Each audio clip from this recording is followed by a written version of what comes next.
Check RAM size on your laptop or computer without opening it. Welcome to How to Do. I'm Gogi from How to Do. Many times it happens with us that we want to buy a new laptop or computer and we want to know that how much gigs we have in our laptop or computer. This is 16 gigs or 8 gigs or 32 gigs. So how we can check out? Like, share, subscribe and hit bell icon. Now begin the video.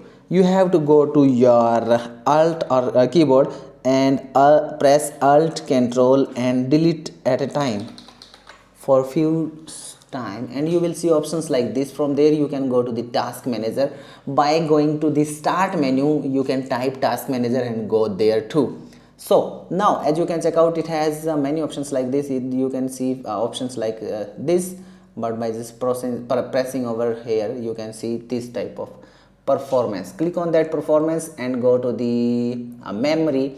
This one is your RAM, 9 gigs is using and 32 gigs you have as a RAM. So that way you can easily know how much GB RAM you have in your laptop or computer.